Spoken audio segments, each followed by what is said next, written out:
Таны үгийг бүрэн төгссөн дамжуулахад туслаач. Эзэн Иесусийн нэрээр талархан залбирч байна. Амен.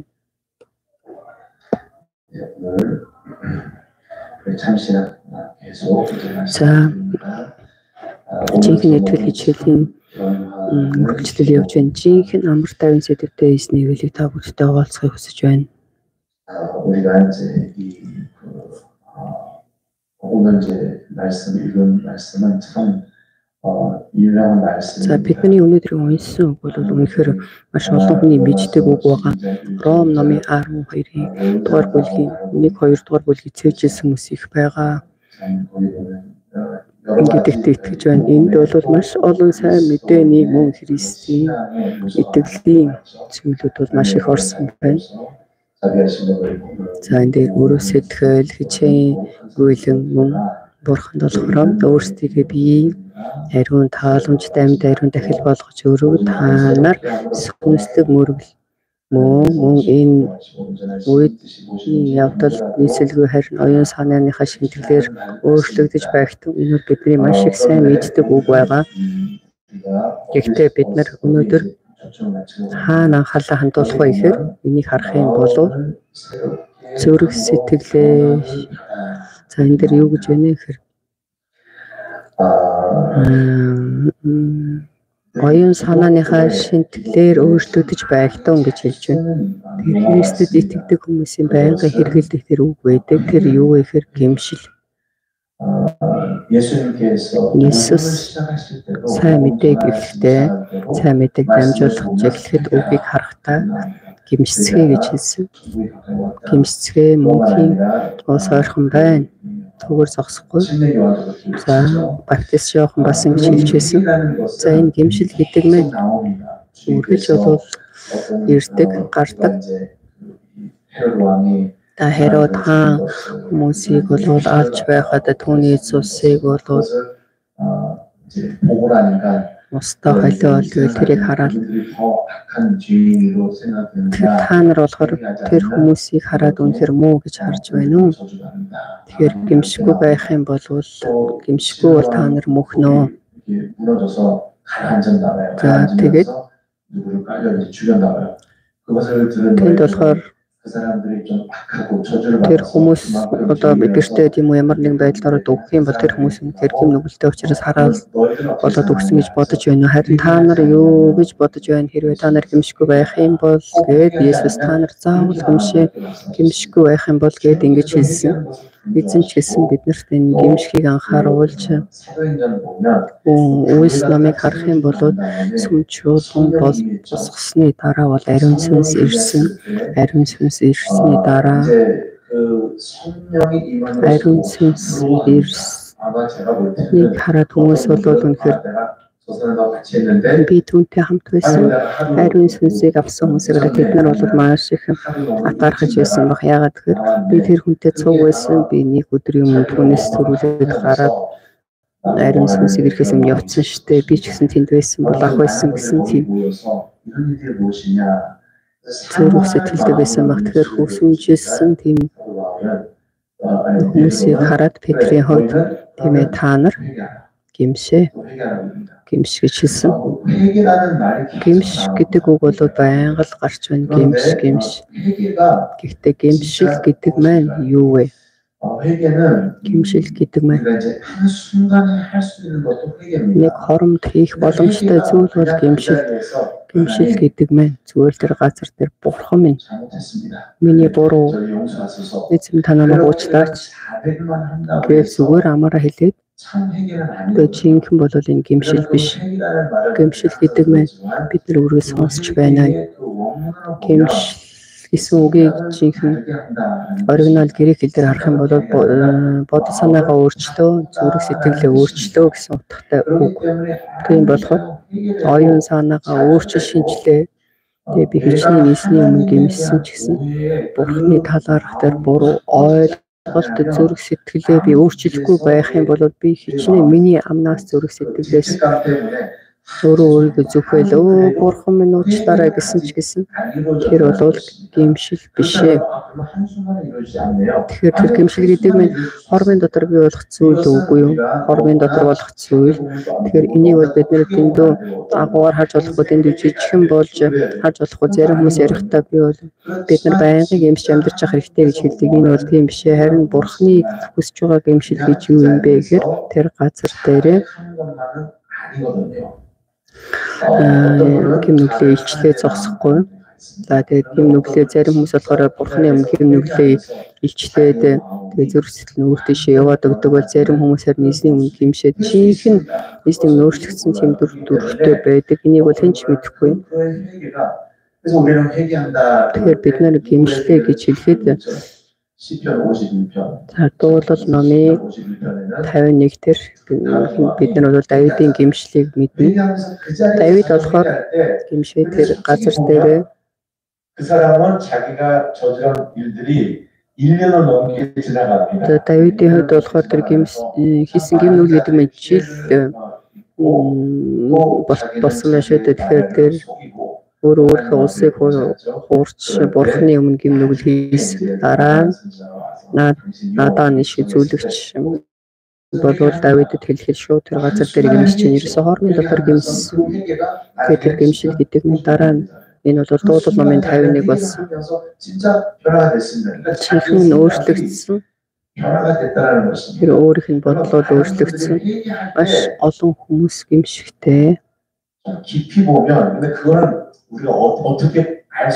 Энийг бол бид нар мэдэх боломжгүй. Хэн нэгэн хүний бид нар гэмшиж байгаа дүр төрхийг харах хэрэгтэй.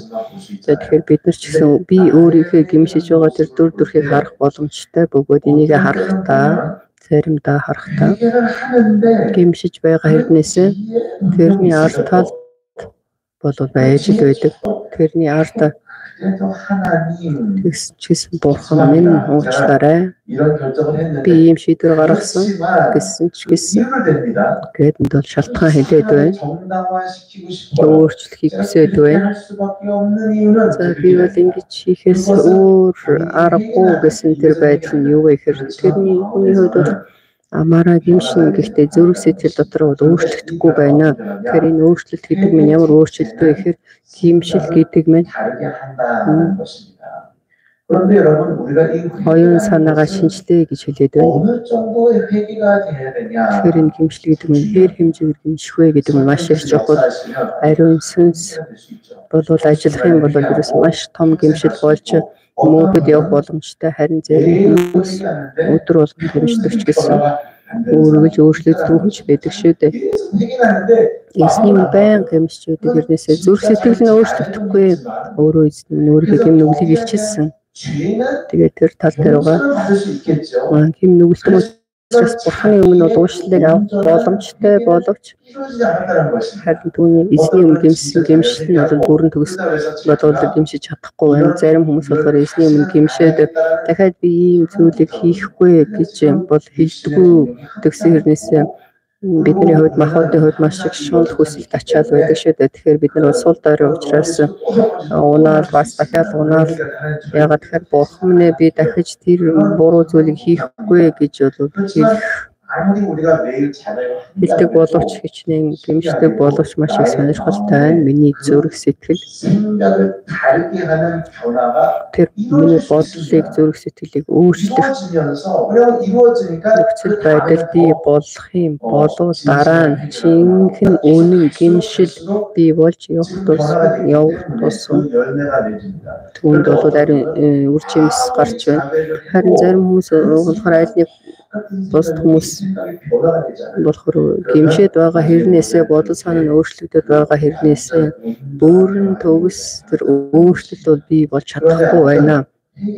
Тэр гэмшил гэдэг нь тэр газар дээр би өөр бодолтой байх хэрэгтэй. Би өнөөдрийг хүртэл бодож байсан тэр бодол зөвхөн эзний миний хилээ зогсохгүй миний итгэлийн амьдрал дотор би итгэлийн амьдралыг эргэн харах. Тэгээд бидний дахиад эргээд харах юм бол бүхий хүндэтгэл мөргөл бүхий залбир бүхий магтаал бурхантай уулзах тэр хорон болгон болов гэмшлийн уулзалт. Гэмшил гэдэг маань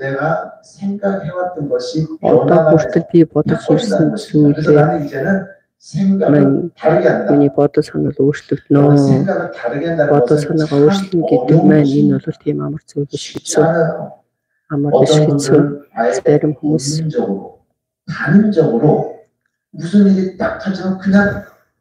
ямар нэгэн зүйл болохыг болоод нэгж бодоод тэгж бодоод байдаг.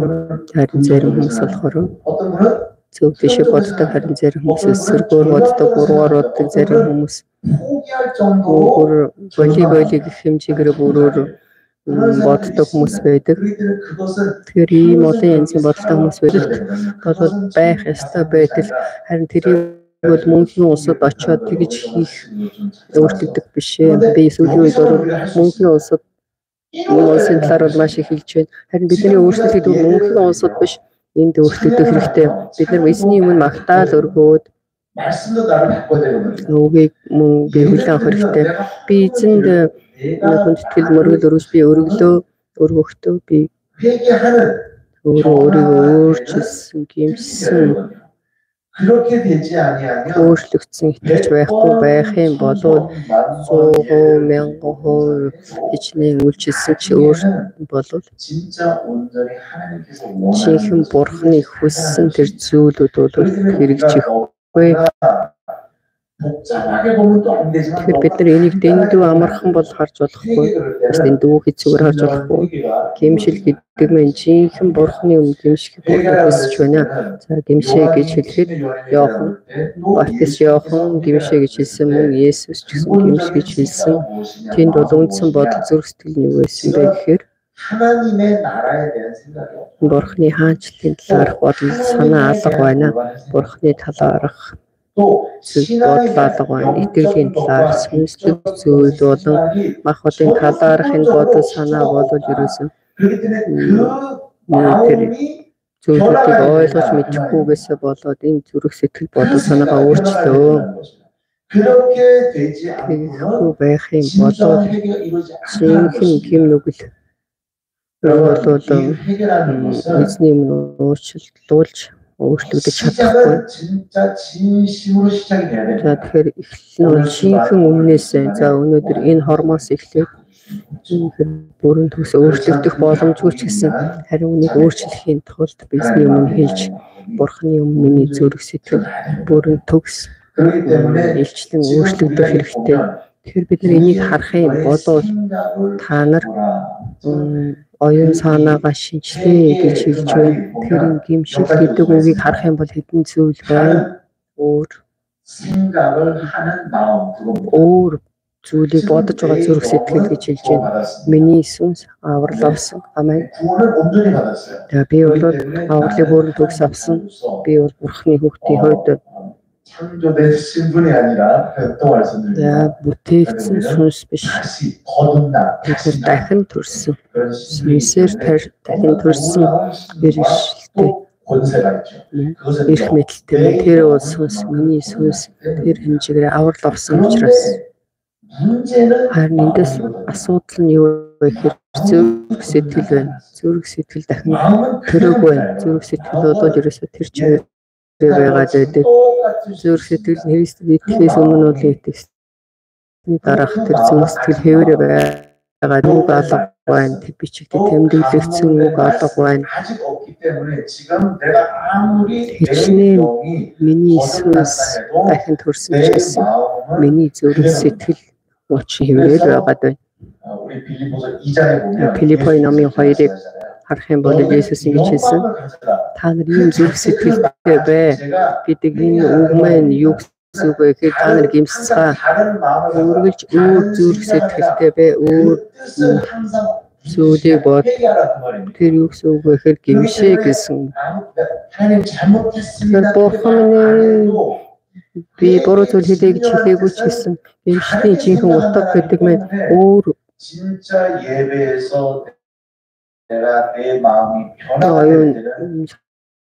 Ананыхаа шийдэлт гэдгийг хэлж байна. Тэгэхээр би тэр газар дээр бурхан минь би буруу зүйл хийлээ гэж би амаараа бурхан минь та миний намайг уучлаач гэж хэлэхгүй байсан ч гэсэн би тэр магтаал хүндэтгэл мөрөглөөр дамжуулаад би өөрчлөгнө гэх юм бол энэ гимшил инхэн бурхны хүсэл биелэгдэж байна. Тэгэхээр Христийн зүрх сэтгэлтэй бай. Христийн зүрх сэтгэлтэй байгаа тэр нөхцөл байдал гэдэг маань гимшиж байна. Тэгэхээр зарим хүмүүс бол энийг амархан хийгддэг. Харин зарим хүмүүс болохоор тийм амар хийгдэж чадахгүй байна. 고린도후서 보시겠습니다.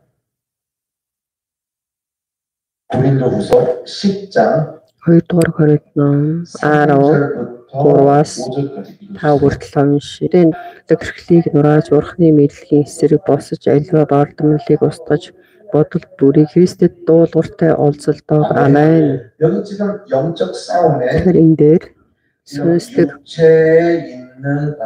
우리가 육체에 있어 행하나. 자, бид нар махбодын дагуу дайдтгүй гэдгийг хэлж байна. Тэгэхээр энэ дээр юу гэж байна гэхээр 영적인 싸움이라는 말입니다. сүнслэг тэмцлээ гэдгийг хэлж байна.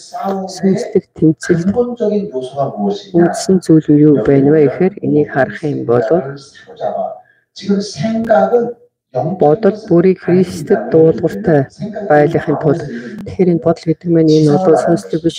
Энэ болохоор бидний зан характерыг хэлж байна. Бид нар гаднаас ямар нэг мэдээлэл орж ирэхэд бид нар энийг яаж хүлээж авах вэ? 지금 영적 싸움인데 거기에서 마귀가 어떻게 우리를 공격하냐? дотор моосоос бидний яаж үнэхээр дайрч ихээр миний зүрх сэтгэл миний бодол санаа руу 내가 어떻게 모든 것을 지금 내 마음으로 би яаж энэ зүйлүүдийг өөрийнхөө зүрх сэтгэлээрээ бодлороо хийж үлдэж байна.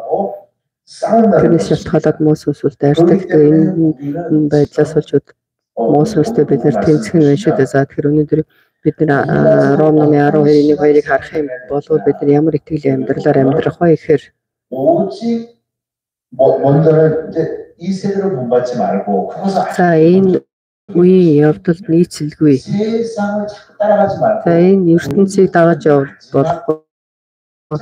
За, 2-р Коринтоны сүүлчд бол ерөөсөө хаях хэрэгтэй гэж хэлсэн. Тэгээд энэ үеийн явдал нийцэлгүй гэдэг маань энэ ертөнцийг дагаж явуулгүй. Харин одоо би өөрийнхөө оюун санаагаа их чухал оюун зүрх сэтгэл маань нэг том баг нь болох боломжтой учраас тэгэхээр энэ зүрх сэтгэл гэдэг маань үнэхээр үдсээ газар суулгасан мод болох боломжтой. Айдас нэг хооронд бол хугарах боломжтой, мөчирч уулах өөрчлөлтөө ихээр миний зүрх сэтгэлээс би эхлээд өөрчлөгдөх хэрэгтэй. Оюун санаагаа насаа би өөрчлөгдөж яаж өөрчлөгдөх вэ гэхээр гэмшил гэдэг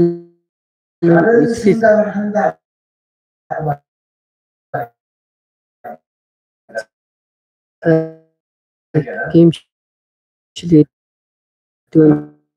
би өөр зүйл бодож байна, өөр зүйл сэтгэлтэй байна. Тэгээд эндээс дараагийн шат нь юу вэ гэхээр гэмшил гэдэг нь руу өгсөн гарна. Харин 회개해야 될 마음이 없는 사람이 다 갈 수가 дээр гэмшиж чадахгүй гэмших зүрх сэтгэл хүмүүс бол дараагийн шат гэж байхгүй. Гэмших тэрс итгэх юм бол маш сайн. Харин зарим хүмүүс болохоор за тэр хүн болохоор баян хүн, түүний зүрх сэтгэл маш сайн. Тийм хүн бол Есүст итгэх юм бол вау, тэр сүмчуулганд бол маш том дэм болно. Тэгэхээр энэ бол бидний гэмшээгүй. Тэгэхээр энэ бол бидний гэмшээгүй дэндүү өөрчлөгдөхгүй зүрх сэтгэлийн бодол. Тэгж бол бид нэрээс бодож болохгүй. Дахин бид нар аврал аваад сүнсээр дахин төрнө гэдэг мэн. Би үнэхээр сайн амьдарч байна. Гэтэл тэн дээр нэмээд бол өгч байгаа зүйл аврал биш ээ. Амен.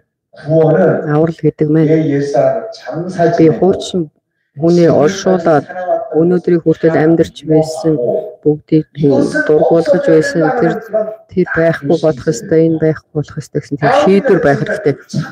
Би хичнээн өнөөдөр сайн даруухан амьдарч байсан ч гэсэн тэр даруй зүйлээр бурханд үйлчлэх харин шинэ зүрх сэтгэлээр бурханд үйлчлэх хэрэгтэй. Харин тэр хүн болохоор сайн учраас Есүс итгээд аврал авах юм бол гэсэн тийм зүрх сэтгэл бодолтой бол байж болохгүй. Харин эсэргээрээ бүгд энэ ч гэсэн бүгд адилхан.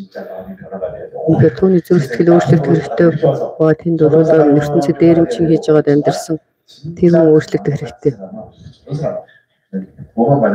Тэгэхээр тийм хүмүүсийг болохоор аврал болоо гэж бодоод байгаа учраас үгүй сүм чуулганы талаар сайн мэдээний талаар үнний талаар бол шүүгээд байна. Бидний хувьд бол сонголт хийгээд байна. Тэгэхээр бүгд адилхан. Амен. Бид нарт үнэхээр тэр агуу зүрх сэтгэл байна уу? Тэр хүмүүсийн төлөө бол хичнээн үйлчлсэн ч тэр хамаагүй.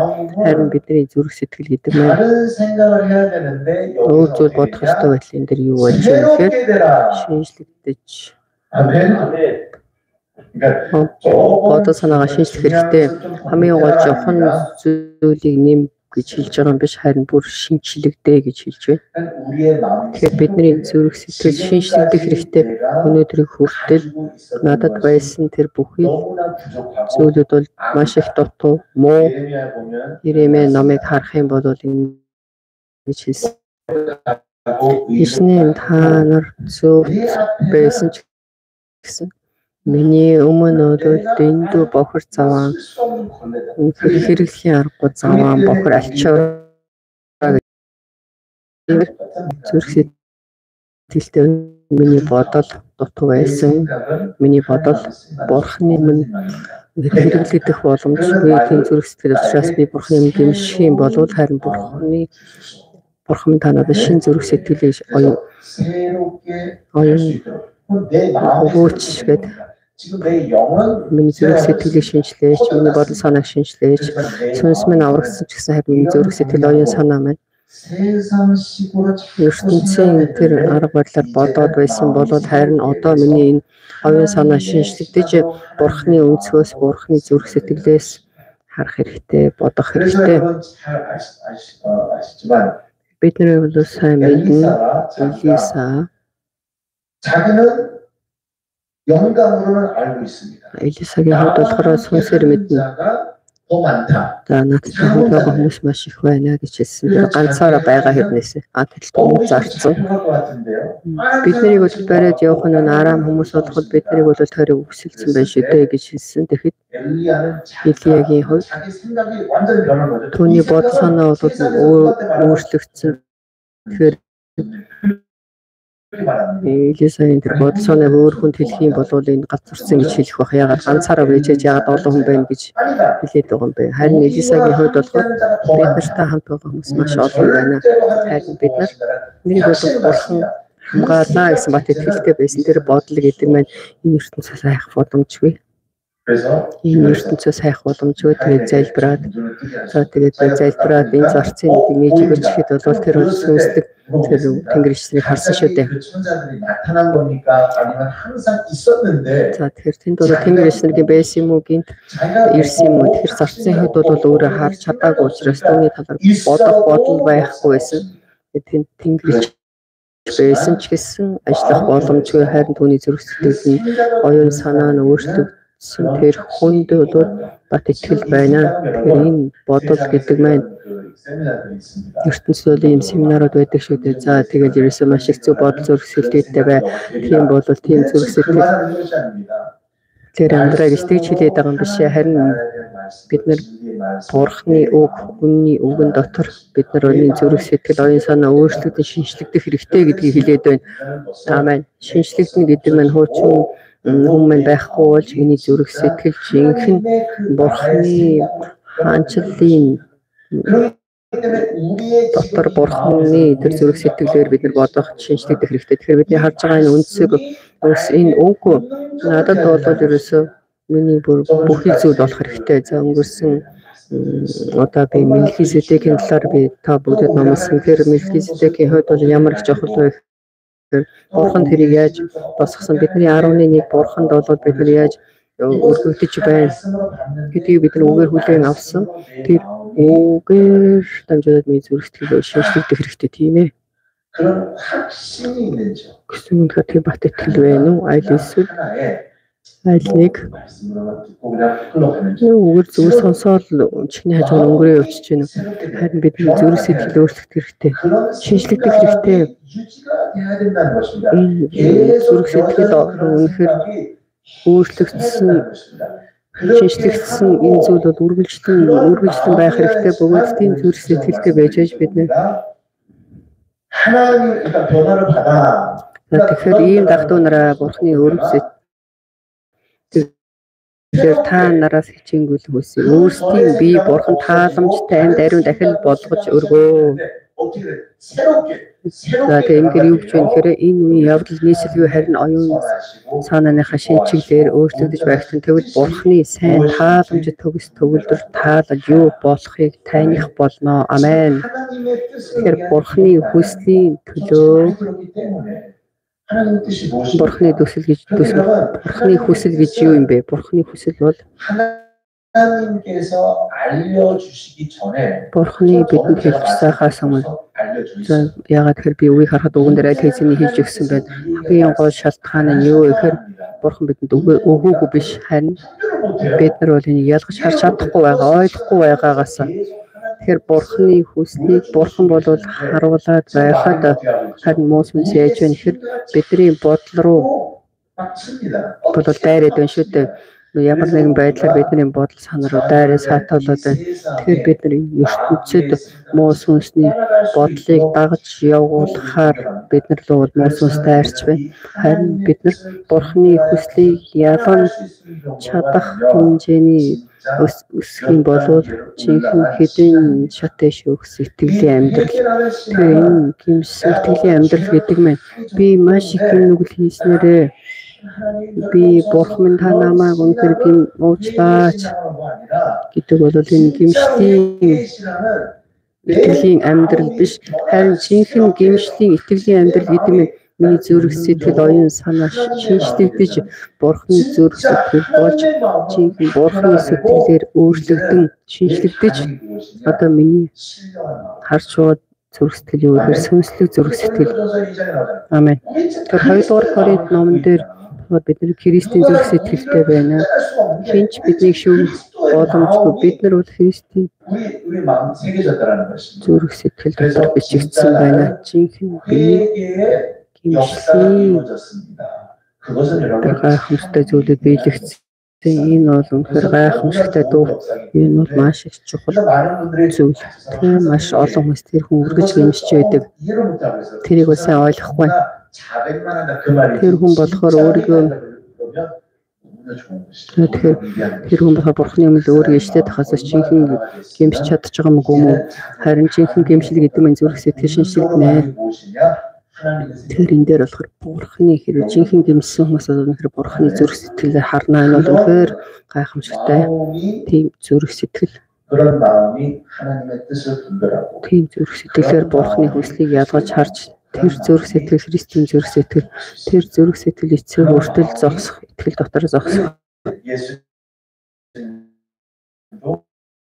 Тэр Иесусийн хувьд ч гэсэн бүхэл хүртэл зовлогдсон хүртэл дуулууртад даруй байсан. Энэ бол зүгээр амархан бий болсон зүйл биш ээ. Бид нар итгэлийн амьдралаар амьдарч байхдаа хамгийн амархан зүйл бол аврал бол маш их амархан. Тэгэхээр энэ бидний гавьяа зүтгэлээр бид нар аврал авахгүй. Энэ бол бурхны ирээлээр зүрх сэтгэлийн нэг юм бол бурхан авралыг өгөх учраас харин бид нар тэр газар дээр дараагийн шат руу байн дэше өсөхийг хүсэж байх юм бол эзний хэлсний дагуу үнэхээр ядуусч нэрэлтэй гэсэн тийм зүрх сэтгэлтэй байх ёстой байдаг. Тэгээд төлөвөн чиж өрөөлтэй. Тэгэхээр энэ болгон бол тийм амархан болох юм биш ээ.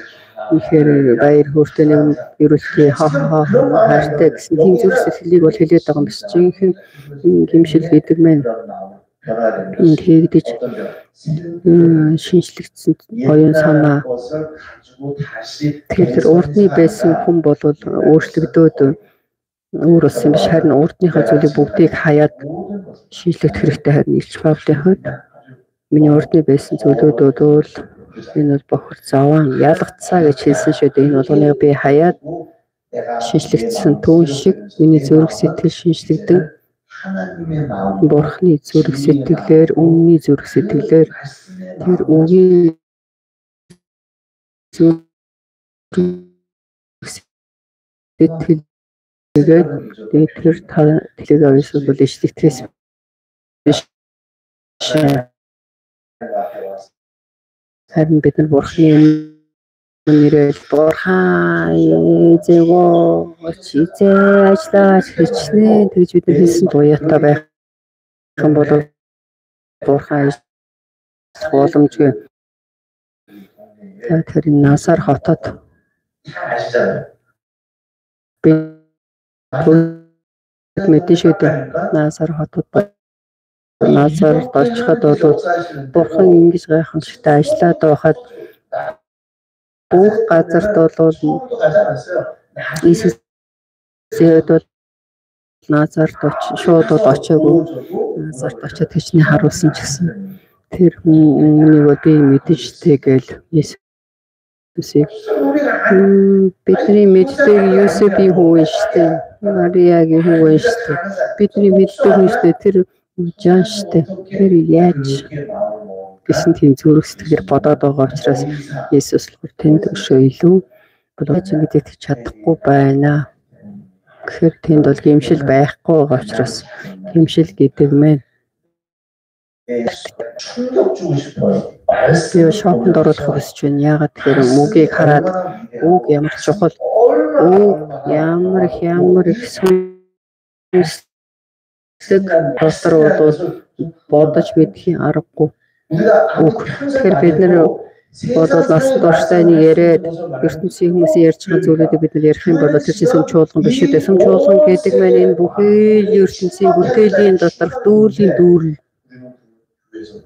Тэр бид нар сүм чуулганаас юу гарах вэ гэхээр гайхамшигтай энэ Бурхны үнний үг гарах хэрэгтэй.